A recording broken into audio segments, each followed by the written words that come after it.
عمرك وقفت تسأل نفسك كده، إزاي الناس اللي بتحب الشطة دي عايشة؟ يعني تاكل لقمة وتقول يا نارر وبرضه تكمل ويعرق ولسانه بيولع ويقولك اللذة في العذاب. ليه بنحب الأكل الحار؟ تعال نفهم مع بعض واحدة واحدة.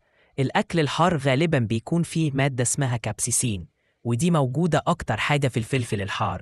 المادة دي بتشتغل على الأعصاب اللي في بقك ولسانك وتقول لهم في نار الحق. بس هنا المفاجأة، جسمك في اللحظة دي بيطلع مواد مسكنة طبيعية اسمها اندورفين. الاندورفين ده زي المسكن الطبيعي اللي الجسم بيطلعه لما يحصل ألم، وبيخليك تحس بسعادة وراحة وحتى ممكن ضحك. عارف لما تعمل مجهود جامد أو تضحك قوي أو تاكل شوكولاتة؟ نفس التأثير، يعني الكابسيسين بيشوح أعصابك وجسمك يرد بموجة سعادة والمخ يربط. الشطة إحساس لطيف بعده. الناس مش زي بعض في الإحساس بالحار.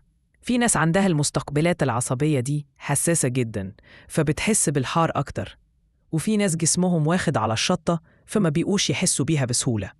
وفي كمان عامل نفسي، بعض الناس بتحب التحدي، عايز يثبت إنه يقدر ياكل أكتر فلفل حار من صاحبه. يعني الموضوع مش بس طعم، ده تحدي وسعادة. في الحقيقة في شوية خواد. الكابسيسين ليه تأثير مضاد للالتهابات وبيساعد في تنشيط الدورة الدموية، وفي دراسات بتقول إنه ممكن يساعد في حرق الدهون وتحفيز عملية الأيض. بس طبعاً بلاش إفراط، يعني لو عندك مشاكل في المعدة أو القولون الحار ممكن يتعبك جامد. يعني من الآخر بنحب الأكل الحار لأن جسمنا بيرد عليه بموجة سعادة بعد الألم، والمخ بيربط ده بإحساس حلو. وزي أي حاجة لو زاد عن حده بيتقلب ضده. لو عجبتك المعلومة اعمل لايك وشيرها مع حد بتحب تاكل معاه شطة، وسيب لنا في الكومنتات إيه أكتر حاجة حارة جربتها في حياتك.